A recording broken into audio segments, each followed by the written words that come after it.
உங்களுடைய தங்கம், வெள்ளி, வைர நகைகளை உடனே செல் பண்ணுமா? நம்பிக்கையான நிறுவனம் Max Gold. Call 04445454545. Max Gold, cash for gold. 5ல் வளையாதது 50லையும் வளையாது. தொட்டில் பழக்கம் அது கடைசி வரைக்கும் இருக்கும். அப்படின்ற மாதிரி நிறைய பழமொழிகள்லாம் இருக்குது. அது இன்னும் நடைமுறையில் இருக்குது. பழமொழி ஒன்றும் சும்மா வைக்கல, எல்லாத்துக்கும் ஒரு காரணத்தோடு தான் பழமொழி வச்சுருக்காங்க. சொல்கிறதுக்கான காரணம் வந்து மாஸ்டர் மகேந்திரனத்தோட அவரை வந்து மேஜர் மகேந்திரன்னு சொல்லலாம். வந்து ஒரு சேனலில் பேச வேண்டியதெல்லாம் பேசியாச்சு, மன்னிப்பும் கேட்டாப்புல. அப்போ நீங்கள் கூட கேட்பீங்க, பா மன்னிப்பு தான் கேட்டார் இல்லையா, கடைசி இதுதான் வருத்தம் தெரிவிக்கணும்னு கூட சொல்ல, மன்னிப்பே கேட்டாங்க அப்படின்னு. ஒருத்தர் மன்னிப்பு கேட்ட பிறகு அவங்கள தொடர்ந்து அவங்க சம்மந்தமாக பேசுறது எந்த நியாயம்? விட்டுருங்க அப்படின்னு.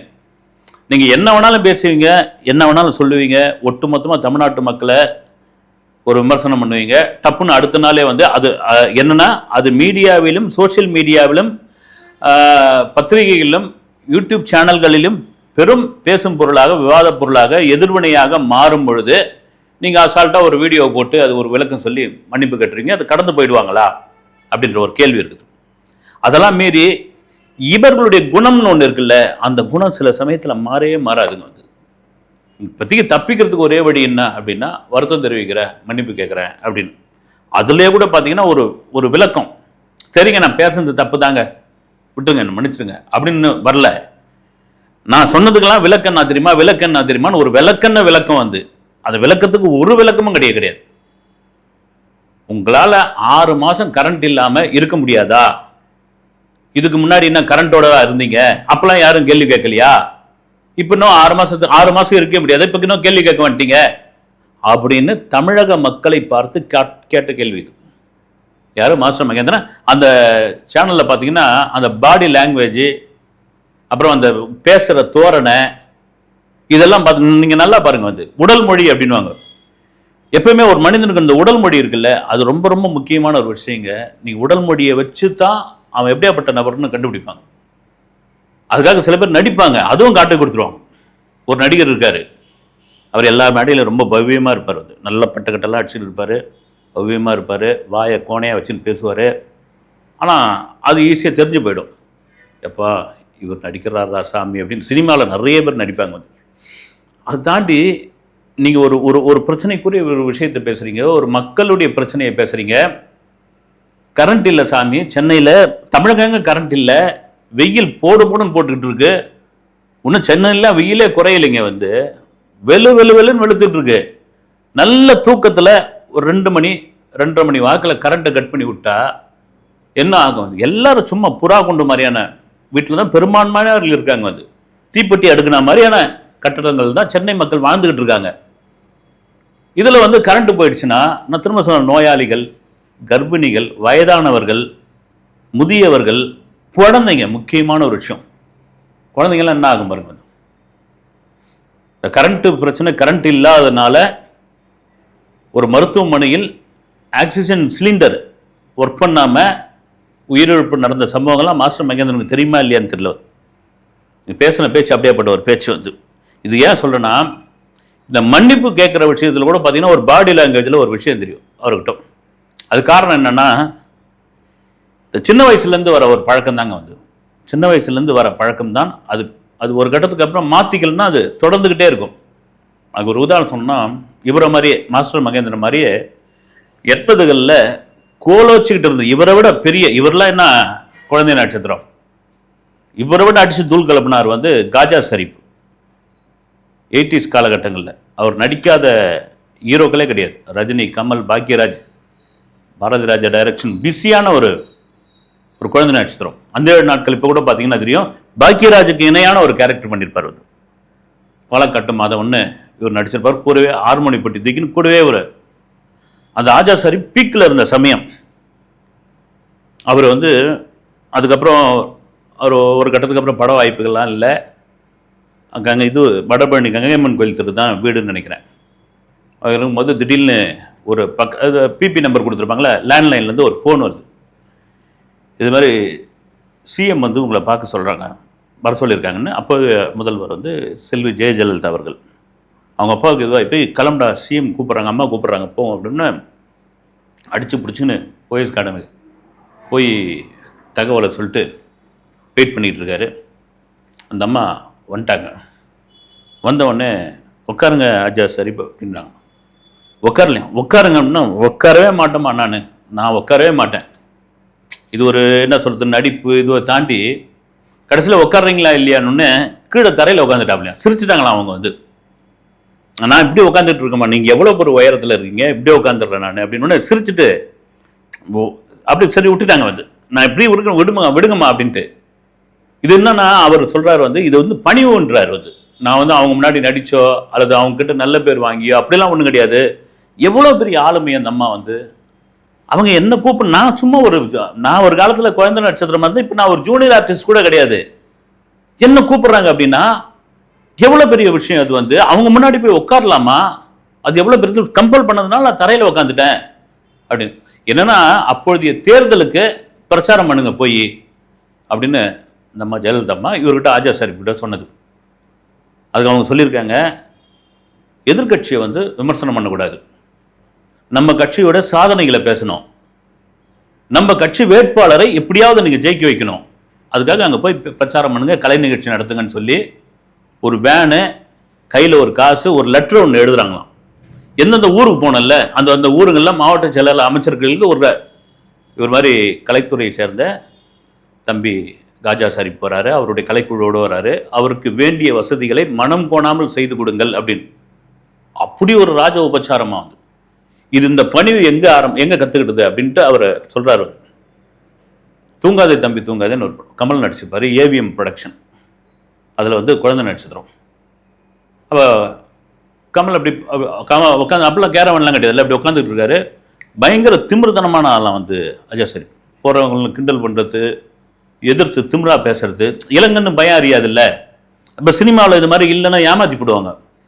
இப்படிலாம் பண்ணிட்டு இருந்து அது கவனிச்சுக்கிட்டே இருந்திருக்காரு வந்து. கவனிச்சுக்கிட்டே இருந்து இவருக்கும் அவருக்குமான ஒரு சீனு ரீடேக் போகுதான் வேணும்னே ரீடேக்கு அடிச்சு விட்றாராம். அது என்னன்னா கையை போட்டு ஏதோ முறுக்கிற ஒரு சீனா. சார் என்னை விட்டுருங்க சார், நான் முன்னாலும் முடியல சார், அழ ஆரம்பிச்ச பிறகு டேக்கே ஓகே பண்ணுறது டைரக்டருக்கு தெரியுமா, இவர் வேணும்னே பண்ணுறான்னு கூப்பிட்டு வச்சு, உனக்கு என்ன வயசாகுது அப்படின்னு கேட்டாராம். சொன்னோன்னே இவ்வளோ திமிர்தனம் இருக்கக்கூடாது, பணிவை கற்றுக்கணும் சினிமாவில். இது அப்படியே வளர விட்டினா ஒன்றும் நீ வளர்ச்சி அடைய முடியாது, நீ வளர்ந்த பிறகும் இந்த திமிர்தனம் உங்ககிட்ட இருந்துக்கிட்டே இருக்குன்னு அவர் சொன்ன அந்த வார்த்தையை நான் அப்படியே அச்சாணி மாதிரி உள்ளே ஏற்றிக்கிட்டேன் சார் அப்படின்னு. அதுக்கப்புறம் ஒரு பட வாய்ப்பு இல்லை, அது வேற விஷயம். அன்னைக்கு கமலஹாசனும் ஒரு குழந்தை நட்சத்திரம் தானே, அவருக்கு தெரிஞ்சிருக்கல எப்படி நடந்துக்கணும் ஏதா நடந்துக்கணும்னு ஒன்று. எனக்கு தெரிஞ்சு பார்த்தீங்கன்னா தமிழ் சினிமாவில் ஒரு குழந்தை நட்சத்திரம் இவ்வளோ பெரிய ஸ்டார் ஆனது அவர் மட்டும் தான் இருக்க முடியும். இப்போ மாஸ்டர் மகேந்திர விவகாரத்துக்குள்ளே வரும். நான் சொல்ல வந்ததெல்லாம் வேற. நீங்கள் எல்லாம் வந்து மீடியா முன்னாடி யூடியூப் முன்னாடி திருச்சி பேசிட்டீங்க அப்படின்னாரு. திருச்சி பேசிட்டீங்க, வேலூர் பேசிட்டீங்க அப்படின்னு. ஆக்சுவலாக அவர் என்ன சொன்னாராம், கரண்ட் ஏன் கட் ஆகுது அப்படின்னு கேள்வி கேட்டவர்களை தான் வந்து உங்களால் ஒரு 6 மாதம் பொறுத்துக்க முடியாதா அப்படின்னு சொன்னாங்க. கேள்வி கேட்டதே மக்கள் தான் முதல் விஷயம். அது கூட அடிப்படை இதுவே தெரியல. அது வந்து விஜய் அண்ணா வந்து ஒரு 6 மாதம் எங்களுக்கு டைம் கொடுங்க அப்படின்னு கேட்டாராம். அவர் எங்கேயும் அப்படி 6 மாதம் டைம் கொடுங்க 3 மாதம் டைம் கொடுங்கலாம் எங்கேயும் யார்கிட்டையும் கெஞ்சவும் இல்லை, கேட்கவும் இல்லை. அதுதான் உண்மை. உட்காந்துக்கிட்டு இப்படி சொன்ன விதம் இருக்குது இல்லை, அது மிகப்பெரிய அது வந்து ஒட்டுமொத்த மக்கள் மீதான தாக்குதல். இது வந்து தமிழக மக்கள் மீதான தாக்குதல். அதை பண்ணிவிட்டு நான் அப்படி பண்ணலை, நான் அந்த அர்த்தத்தில் சொல்லலை, எனக்கு அப்படி சொல்ல வேண்டிய அவசியம் இல்லை அப்படின்னு முடிச்சாச்சு. அதில் ஒரு சொல்கிறது என்னென்னா, நான் 10வது வரைக்கும் தான் படித்தேன், அதுக்கப்புறம் +2 போனேன், பாதிலேயே நின்ட்டேன். படிப்பு அதை தாண்டி நாகரிகமான பேச்சு பணிவு, படிப்புக்கும் நாகரிகமான பேச்சு பணிவுக்கும் சம்மந்தமே கிடையாதுங்க. படிக்காத காமராஜர் தான் இந்த நாட்டையே ஆண்டார். படிக்காத எத்தனையோ மேதைகள் தான் ஆகச்சிறந்த அறிவாளிகளாக இருந்திருக்காங்க. படிக்காதவர்கள் தான் பெரும் ஆளுமையாக இருந்திருக்காங்க. நான் எதுவும் சொல்லலை. இதுக்கு ஒரு சாக்கு காரணம் என்னன்னா, இந்த விமர்சனத்திலேருந்து எப்படியாவது வெளியே வந்தாகணும் அப்படின்றதுக்காக மொக்க காரணங்களை சொல்லி. அடுத்து வந்து சோலார்னா என்னன்னு தெரியலன்னு ஒத்துக்கிட்டாப்ல. தெரியாததை பற்றி ஏன் பேசணுன்னு நான் வந்து சோலார் எல்லாரையும் வச்சிட முடியுமா? கவர்மெண்ட் மானியம் கொடுக்குது, எல்லாருக்கும் மானியம் கொடுத்துருவாங்களா? ரெண்டாவது வைக்கிறதுக்கு இடம் வேணுமே வந்து. அதுக்கு ஒரு காரணம் சொல்றாரு, கொச்சின் ஏர்போர்ட் பார்த்தாராம் வந்து. கொச்சின் ஏர்போர்ட் வந்து உலகத்திலே சோலார்ல இயங்கிட்டு இருக்கான். எங்க கொச்சின் ஏர்போர்ட்டுக்கும் வீட்டில் சோலார் வைக்கிறதுக்கும் என்ன வித்தியாசம்? என்ன இது? நீங்கள் சொன்னது வீட்டில் சோலார் வச்சிங்கன்னு தானே சொன்னீங்க வந்து. கொச்சின் ஏர்போர்ட்டில் சோலார் இருக்கிறது தெரியாதான்னு நான் வந்து, அது மத்திய அரசுடைய கட்டுப்பாட்டில் இயங்குது. ஏன் கொச்சின் சென்னை ஏர்போர்ட்டில் கூட தான் சோலார் வச்சுருக்காங்க, மங்களூர் ஏர்போர்ட்டில் தான் வச்சுருக்காங்க. என்ன காரணம்? சோலார் வச்சுங்க. அது என்ன ஏதுன்னு தெரியாமல் அது ஒத்துக்கிட்டார், ரைட்டு, அதை விடுங்க, ஒத்துக்கிட்டாப்புல. அதை தாண்டி என் வீட்டிலேருந்து கரண்ட் எடுத்துங்க அப்படின்னு, அது எவ்வளோ சுமர்த்தனமான பேச்சாக இருக்கும், எவ்வளோ எவ்வளோ எகத்தளமான ஒரு பேச்சு வந்து. என் வீட்டிலேருந்து கரண்ட் எடுத்துங்க அப்படின்னு. நான் அந்த அர்த்தத்தில் சொல்ல, தேவைப்பட்டால் நான் கூட தான் கரண்ட் கொடுக்குறேன் அப்படின்னு சொன்னதாக. அதாவது நீங்கள் உண்மையிலே இந்த இப்போ இருக்கிற அரசாங்கம், சிஎம் விஜய் அவர் தான் ஆண்டுக்கிட்டு இருக்காரு. அவருக்கு நீங்கள் இப்படிலாம் பேசி ஐஸ் வச்சு நீங்கள் கட்சிக்குள்ளே வந்து நீங்கள் வந்து அடுத்து வந்து அரசியலுக்கு சரியான ஆளுங்க இவர் மாஸ்டர் மகேந்திரன். அரசியலுக்கு மிக சரியான ஆள். என்ன வேணாலும் நடக்கலாம் தமிழ்நாட்டில்.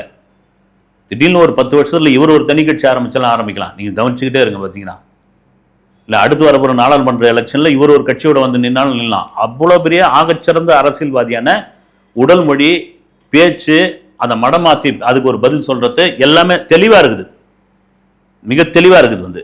அதில் மாற்றுக்கிறது கிடையாது. நீங்கள் யாரை குளிர்விக்கிறதுக்காக இப்படிலாம் பேசுகிறீங்க? இல்லை உங்கள் இயல்பே இதுதானா? முன்னாடி கேமரா இருந்துட்டா உங்களை பேட்டி எடுக்கிறாங்க அப்படின்னா நீங்கள் எத்தனை படம் நடிச்சிட்டீங்க? ஏங்க இப்போ கூட வந்து சீனியர்கள் பெரும்பாலும் இன்றைக்கும் நீங்கள் ஏன் அவ்வளோ ஏங்க வந்து ரஜினிகாந்த் அவரை எடுத்துங்களேன், அவர் பார்க்காத வெற்றி, அவர் இது இல்லாத இதுவா, இன்றைக்கும் அவ்வளோ பணிவாக பதில் சொல்கிறது, பணிவாக பேசுறது, அதெல்லாம் ஒன்று நடிப்பே கிடையாது, இயல்பாக வர்றது தான். ஒன்றே காலம் நான் படம் நடிச்சுக்கிட்டு, அதுவும் எந்த படம் ஓடிச்சு எந்த படம் ஓடலன்னு தெரியல, இப்படி வந்து ஒரு பாடி லாங்குவேஜ் ஒரு பதில் சொல்லிவிட்டு அந்த பதிலுக்கு ஒரு விளக்கத்தை வேறு சொல்லி, இங்கே விளக்கம் சொல்லாமல் சரிங்க நான் வருந்துகிறேன் அப்படின்னு சொல்லியிருந்தா கூட விட்டு போயிருப்பாங்க, மன்னிப்பும் கட்டிங்க.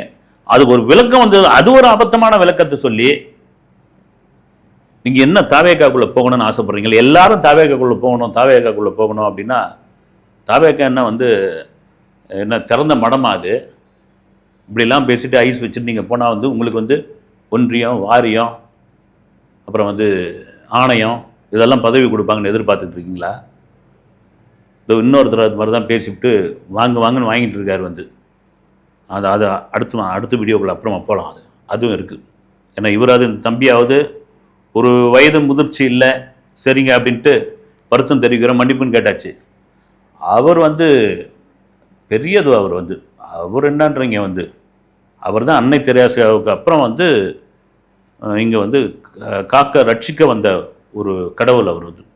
அன்னை தெரேசாலாம் சும்மா அவங்களாம், அவர் தனி ட்ராக்.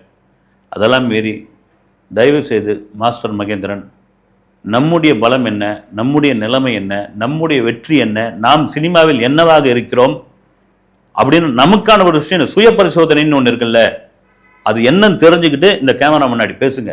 2வது, மக்களை இழிவுபடுத்தாதீங்க, மக்கள் மீது எதிர்வினையாற்றாதீர்கள். அது ரொம்ப இதுவான விஷயம். நீயான நிகழ்ச்சியிலே பல மக்கள் பார்த்தாங்க உங்களை வந்து. நீங்கள் எத்தனை படம் நடிச்சிட்டீங்க, இன்னும் விமர்சனம் பண்ணக்கூடாது அப்படின்னு. ஏங்க இப்போதைய முதல்வர் விஜய், அவர் முதல் படத்தில் லாரிங்களை மாட்டின தகர டப்பா மாதிரி மூஞ்சி அப்படின்னு விமர்சனம் பண்ணாங்க வந்து. அது தெரியுமா உங்களுக்கு? விமர்சனம் பண்ணாங்க. அஜித்துக்கு வந்து தமிழே பேச தெரியல, தொத்துக்கான்னு பேசுறாரு அப்படின்னு ஒரு 3 படத்துக்கு விமர்சனம் பண்ணாங்க. ரஜினிகாந்த கன்னடக்காரன் தலையை கோதி விட்டு தமிழை கடிச்சு பேசுறாரு அப்படின்னு ஆரம்பத்தில் விமர்சனம் பண்ணாங்க. இந்த விமர்சனத்தெல்லாம் தாண்டி தான் இந்த உயரத்துக்கு வந்திருக்காங்க வந்து. நீங்க எத்தனை பண்ணிட்டீங்க? நீங்க வந்து அந்த நீ என்னாலும் விமர்சனம் பண்ணீங்கன்னா அவ்வளவுதான். விமர்சனம் பண்றதெல்லாம் வச்சுக்காதீங்க, விமர்சனமே வேணாம் அப்படின்னு சொல்றதுக்கு நீங்க யாருன்ற நான்? விமர்சனமே வேணான்னு சொல்றதுக்கு இதெல்லாம் எங்கிருந்து வருதுன்னா அங்கிருந்து தான் வருது. அங்கிருந்து வரது தான் இங்க வந்து வெளிப்படுது. அது உள்ள இருக்கிறது அப்படியே வெளிப்படுது. இது தொடர்ந்தால் உங்களுடைய சினிமா கேரியருக்கு அது பெரும் சேதத்தை விளைவிக்கும் என்பதுதான் உண்மை. அடுத்த வீடியோவில் சந்திக்கிறேன். நன்றி.